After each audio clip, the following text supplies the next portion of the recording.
What if I told you? India isn't just playing the global game of power, it's hacking it. In a world of alliances, conflicts, and superpower egos, India decided to write its own code. And under Narendra Modi, India didn't just rise, it rewired the global system.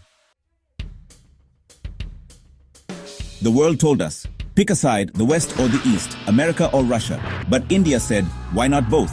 Under Modi, India signed multi-billion-dollar defense deals with the US, joined Quad with Japan and Australia, and deepened its Indo-Pacific presence.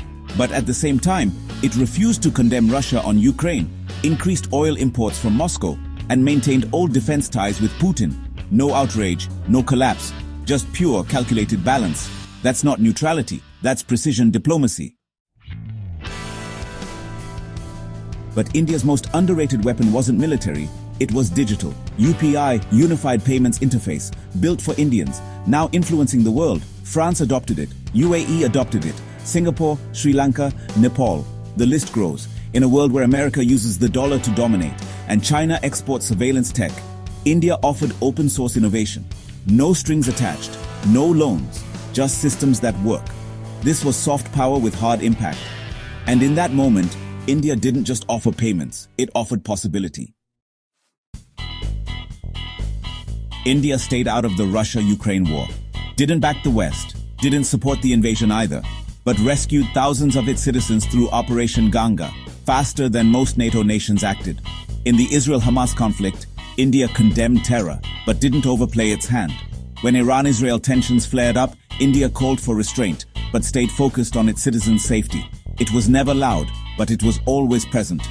In every major conflict of this decade, India has walked the tightrope like a master. This isn't fence-sitting. This is strategic autonomy, weaponized. In 2023, India hosted the G20. It didn't just organize an event, it rewrote the script. No longer was the G20 just about Western narratives. India made it about the global South. Africa got the spotlight, smaller nations got a seat, and for the first time, BRICS expansion actually moved forward, with India in the driver's seat. From SCO to Quad, from BRICS to G20, India wasn't just showing up, it was shaping outcomes. This was no longer about participation, this was positioning. Hackers don't ask for permission. They don't play by existing rules. They find the loopholes. They write new code. They redefine systems. That's what India's doing. It didn't become a military superpower. It didn't colonize. It didn't bully. Instead, it learned the game. And then, it rewrote the algorithm. Whether it's negotiating oil with Iran, trade with Russia, AI diplomacy with the US, or border talks with China, India has proven one thing. It is the smartest hacker in global geopolitics. So before concluding this, I want each and every person watching this video, regardless of which country he or she belong to, I want to let you know that this is the rise of a new era. We're no longer in a Cold War world. The old binaries are broken.